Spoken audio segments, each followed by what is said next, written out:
ये किस्सा है तकरीबन 3 साल पहले का। वो भयंकर सर्दियों की काली रात थी।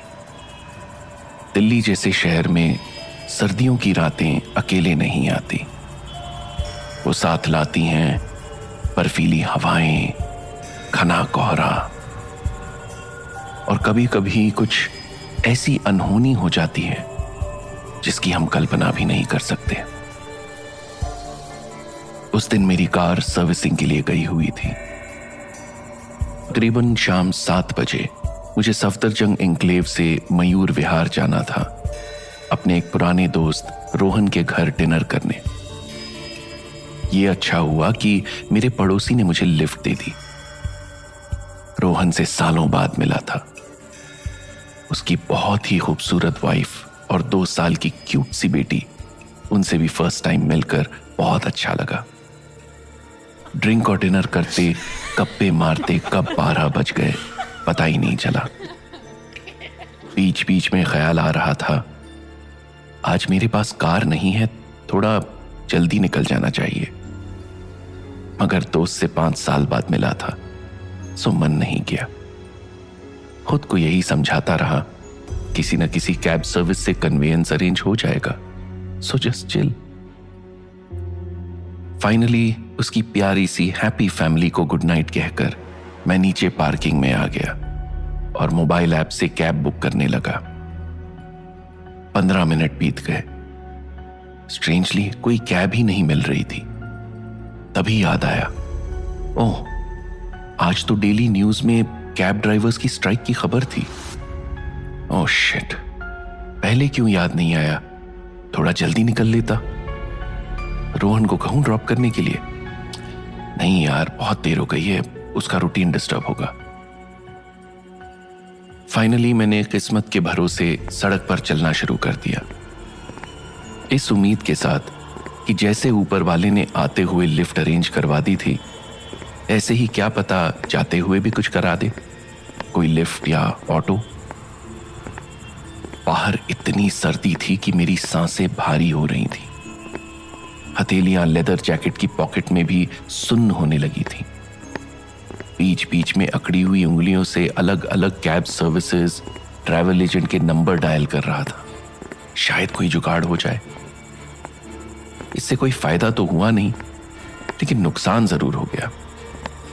इस तन्हा रात का मेरा अकेला साथी, मेरा फोन पूरी तरह डिस्चार्ज होकर डेड हो गया। तो अब यह तय था कि मैं खुद किसी की मदद तक नहीं पहुंच सकता था।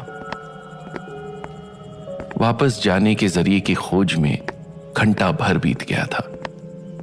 मैं तकरीबन 3-4 किलोमीटर चल चुका था। सड़क पर जो 1-2 लोग आते जाते दिख रहे थे, वो भी दिखने बंद हो गए थे।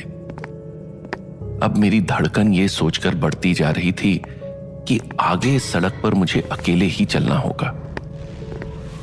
उस कब्रिस्तान को अकेले ही पार करना होगा जहां हजारों जिस्म दफन हैं और शायद रूहें भी। बचपन में बड़े भाई से सुने वो सारे भूतिया किस्से याद आने लगे जो वो मुझे डराने को सुनाया करते थे। तब तो डर नहीं लग रहा था, मगर आज वो किस्से याद आकर मुझे डरा रहे थे। ओह गॉड, प्लीज हेल्प मी। कुछ बड़ा नहीं मांग रहा, बस घर पहुंचने का कोई जुगाड़ करा दो प्लीज। कहते हैं दिल से मांगी हुई दुआएं अक्सर कबूल होती हैं। आमीन कहता हूं, होती हैं। और कई बार डेस्परेशन वाली दुआएं भी कबूल होती हैं। मेरी भी हुई। उस ग्रेवयार्ड के शुरू होने से जस्ट पहले एक फिएट मॉडल की पुरानी काली पीली टैक्सी थोड़ा आगे जाकर रुक गई, फिर रिवर्स चलकर मेरे पास आ गई। मेरे ठंडे जिस्म में अचानक एक गर्मी की लहर दौड़ गई। शायद वो उस खुशी की लहर थी जो टैक्सी देखकर मेरे भीतर उठी थी। मैंने टैक्सी के अंदर झांक कर देखा। ड्राइविंग सीट पर एक लंबा चौड़ा, दिखने में पंजाबी जैसा ड्राइवर बैठा था। उसने पुराने जमाने की टैक्सी ड्राइवर वाली खाकी यूनिफॉर्म पहनी थी। उम्र कोई 40 के आसपास होगी। सांवला सपाट चेहरा जिसके दाएं गाल पर एक बड़ा सा कट था। सिर पर सफेद बैंडेज बंधी थी, शायद हाल ही में कोई चोट लगी थी। उसकी दो गोल भूरी ठहरी हुई आंखों को देखकर मैं भूल ही गया कि मुझे कहां जाना है। बैठो, मैं छोड़ दूंगा। कब्रिस्तान से इस वक्त अकेले गुजरना ठीक नहीं है, ड्राइवर ने भारी आवाज में कहा। मुझे सफदरजंग एन्क्लेव जाना है, बताते हुए मैंने मन ही मन ऊपर वाले का शुक्रिया कहा और टैक्सी में बैठने लगा। बैठते ही मुझे बड़ी स्ट्रेंज फीलिंग आई। अचानक से गर्मी लगने लगी, जैसे वेदर टेम्परेचर एकदम से बढ़ गया हो। मुझे पसीने आने लगे तो मैंने लेदर जैकेट उतार दी।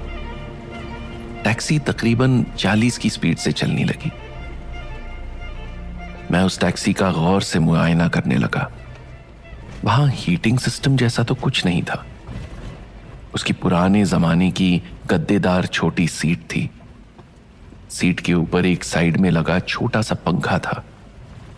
खिड़की पर लगे लाल पर्दे, चलता हुआ काला मीटर, रेडियो पर ट्यून आकाशवाणी की जिसमें ब्लैक एंड व्हाइट एरा के पुराने फिल्मी गाने बज रहे थे।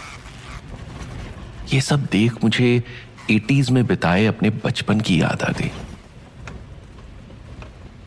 आपने इतनी पुरानी टैक्सी भी खूब अच्छे से मेंटेन की हुई है, मैंने तारीफ की, मगर वो कुछ नहीं बोला। वैसे आपने ये क्यों कहा कि कब्रिस्तान से इस वक्त अकेले गुजरना सेफ नहीं है? मैंने बातचीत जारी रखी। ये वक्त आत्माओं के घूमने का होता है और उस कब्रिस्तान में कुछ खतरनाक आत्माएं हैं, उसने ऐसे सीरियसली जवाब दिया जैसे आत्माओं के साथ रोज का उठना बैठना हो। जवाब सुनकर मुझे हंसी आ गई। तो आपको यहां अकेले आने से डर नहीं लगता? मैंने हंसते हुए पूछा। वो चुप रहा। शायद ये खुद ही डरा बैठा है, इसीलिए मुझे बिन मांगे लिफ्ट दे दी कि एक से भले दो होंगे। मैं ये सोचकर हंस पड़ा और अपना ये जवाब मुझे लॉजिकल भी लगा। मुझे खाली सड़क पर भी उसकी स्लो ड्राइविंग से झल्लाहट हो रही थी। थोड़ा स्पीड बढ़ा लो यार, मैंने टोका। तेज स्पीड से एक्सीडेंट हो जाते हैं। उसकी आवाज में एक डर था। शायद हाल ही किसी एक्सीडेंट से गुजरा है। गाड़ी के दरवाजे पर भी तगड़ा डेंट है। चलो कोई नहीं, पहुंच ही जाएंगे कभी ना कभी, मैंने खुद को समझाया। तकरीबन 30 मिनट बाद उसने जोर से ब्रेक मारते हुए टैक्सी रोकी। मैंने सामने दाएं बाएं देखा तो कुछ नहीं था। पलक झपकते ही पता नहीं कहां से एक 16-17 साल का लड़का आ गया और टैक्सी में झांकते हुए बोला, भैया सरोजनी गवर्नमेंट स्कूल ड्रॉप कर देंगे क्या? मेरी स्कूल बस छूट गई है। बैठो, ड्राइवर ने उसे बिठा लिया। वो लड़का मुझे कुछ अजीब लग रहा था। वो स्कूल यूनिफॉर्म में था। इस वक्त रात के 1:30 बजे, इस वक्त कौन सा स्कूल चलता है? उस लड़के की यूनिफॉर्म, बैग, हेयर स्टाइल ऐसे थे जैसे वो आज का नहीं, कोई 30 साल पहले का स्टूडेंट हो। और ये देखकर तो मैं दंग रह गया कि इतनी सर्दी में भी उसने कोई स्वेटर वगैरह नहीं पहना था। उसकी शर्ट और माथा पसीने में ऐसे भीगे थे जैसे कब से चिलचिलाती गर्मी में खड़ा हो। लड़के के बैठते ही टैक्सी चल पड़ी, मगर मुझे अपनी तबीयत कुछ खराब लगने लगी। मुझे टैक्सी में बेहद सफोकेशन होने लगा। मैं विंडो ग्लास नीचे करना चाह रहा था, मगर वो जैम था। तभी रेडियो पर गाने के बीच में एक ऐड आया। अरे, ये ऐड तो मैं बचपन में सुनता था, ये अब भी आता है क्या? इस पुरानी आउटडेटेड फिएट टैक्सी में पुराने गाने और एडवर्टाइजमेंट सुनते हुए लग रहा था जैसे मैं आज के नहीं बल्कि 30 साल पहले के किसी सफर में बैठा हूं। ऊपर से वो लड़का, मुझे थोड़ा डर लगने लगा था। कुछ ही मिनट में ड्राइवर ने एक पुराने स्कूल के बाहर टैक्सी रोक दी। उस लड़के ने ड्राइवर को 2 रुपए दिए और उतर गया। मैंने देखा लड़का स्कूल की बिल्डिंग की ओर बढ़ा और देखते देखते कोहरे में गायब हो गया। स्कूल के गेट पर ताला था, वहां कोई नहीं था, तो वो लड़का गया तो गया कहां? बस 2 रुपए लिए आपने? मैं हैरान था। हाँ, यही रेट है तो यही लूंगा ना, कहते हुए ड्राइवर ने गाड़ी आगे बढ़ा दी।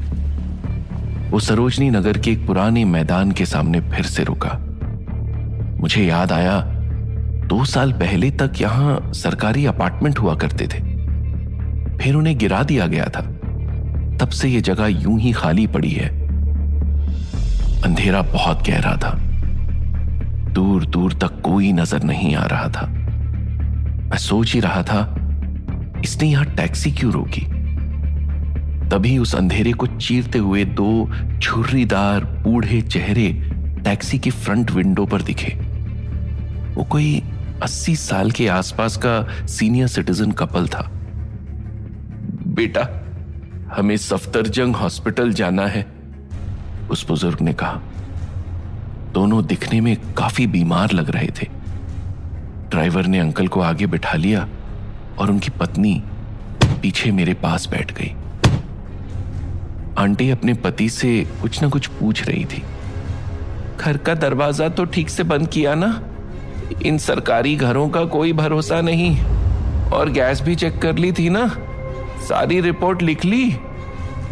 वो दोनों मुझे ऐसे इग्नोर कर रहे थे जैसे मैं वहां था ही नहीं। डॉक्टर को फोन कर लिया था ना? उन्होंने फिर से पूछा। ओह, भूल गया। हमेशा ऐसे ही करते हो आप, कोई काम ठीक से नहीं करते। वो कांपती आवाज में डांटने लगी। बेटा, दाईं ओर एक पीसीओ आएगा, वहां जरा गाड़ी रोक लेना, एक फोन करना है। आंटी ने ड्राइवर से गुजारिश की। स्मार्टफोन के दौर में पीसीओ? इन लोगों के पास मोबाइल नहीं है क्या? मैं सोच ही रहा था कि ड्राइवर ने दाईं ओर लेकर टैक्सी रोक दी। चाहिए, सामने से फोन कर लीजिए। वो बुजुर्ग टैक्सी से उतर गया, मगर मुझे तो वहां दूर दूर तक कोई पीसीओ नजर ही नहीं आ रहा था। वो आंटी जोर जोर से खांस रही थी। मैंने उन्हें पानी ऑफर किया, मगर वो मुझे पूरी तरह इग्नोर कर रही थी। मैंने उन्हें ध्यान से देखा। उनके हाथ में किसी डॉक्टर का लिखा प्रिस्क्रिप्शन था। ये क्या? प्रिस्क्रिप्शन पर ये कौन सी तारीख है? 7 मई 1982? 1982? इतना पुराना प्रिस्क्रिप्शन? पीसीओ? लगता है आज कुछ ज्यादा ही चढ़ गई। शायद मैं सेंस में नहीं हूं। कैसे कैसे इल्यूजन हो रहे हैं, जैसे किसी पुराने सफर का हिस्सा बन गया हूं। तभी मेरी नजर उनके पैरों पर पड़ी। मैं सदमे में आ गया। अरे, ये क्या? इनके पैर तो उल्टे हैं। तो क्या ये भूत है? मैं बुरी तरह डर गया। चिल्लाना चाह रहा था, टैक्सी से उतरकर भागना चाह रहा था, मगर जैसे मेरा खुद पर कोई कंट्रोल ही नहीं रह गया था।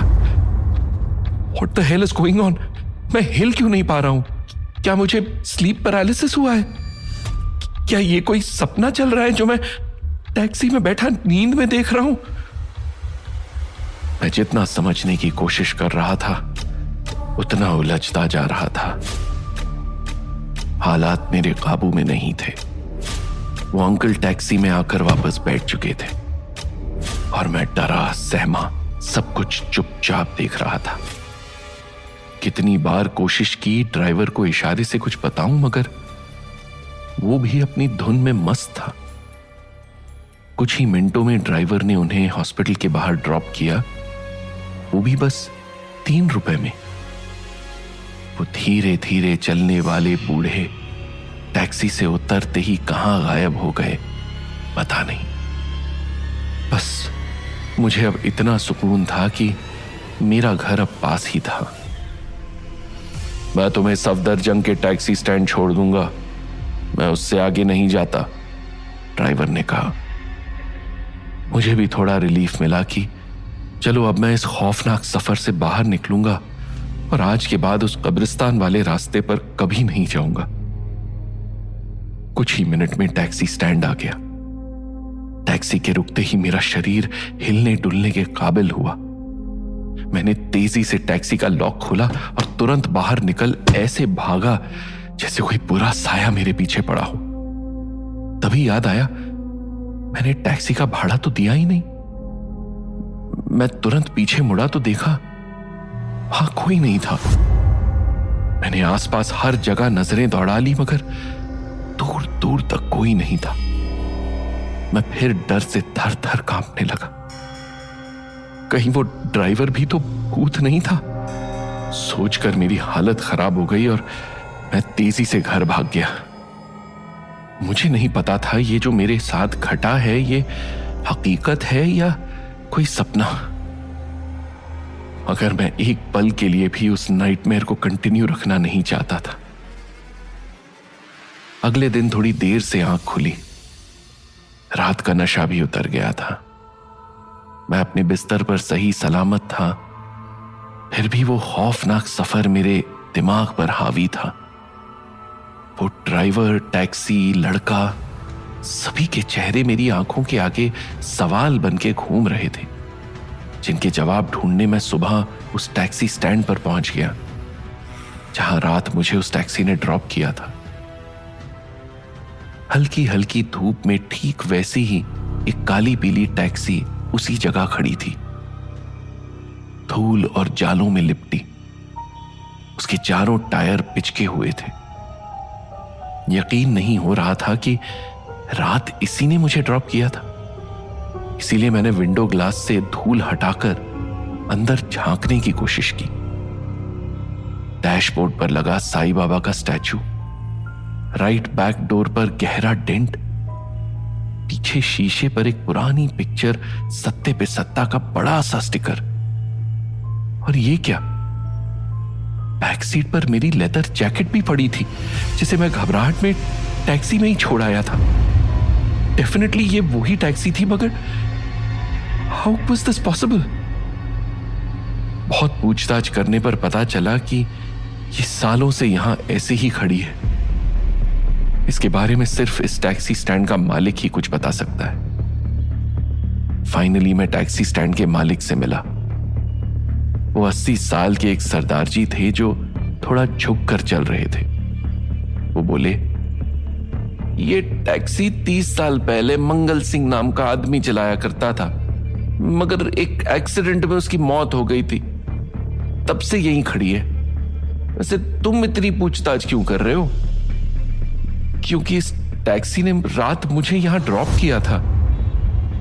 ये तो हो ही नहीं सकता। जरा हालत देखो इसकी, ना इसमें पेट्रोल है ना इसकी मेंटेनेंस हुई है। वैसे भी ये भूतिया गाड़ी है, इसे जिसने चलाने की कोशिश की उसका कुछ ना कुछ बुरा हो गया, इसलिए सालों से ऐसे ही खड़ी है। ये मंगल सिंह दिखता कैसा था? क्या उसके दाएं गाल पर एक बड़ा सा कट था? मेरे सवालों के जवाब अभी भी अधूरे थे। सरदार जी सोच में पड़ गए। पहले तो नहीं था, लेकिन उस एक्सीडेंट में उसका दायां गाल कट गया था। सिर से भी बहुत खून बहा था बेचारा। यानी मंगल सिंह की आत्मा ने सच में मुझे यहां ड्रॉप किया था। यह सोचकर ही मेरे पूरे जिस्म में खौफ की सिरहन दौड़ पड़ी। आप मुझे मंगल सिंह के बारे में कुछ और बता सकते हैं? आई मीन, वो एक्सीडेंट कब हुआ, कैसे हुआ? यही कोई 1982 की बात है। वो कहीं से सरोजनी नगर आ रहा था।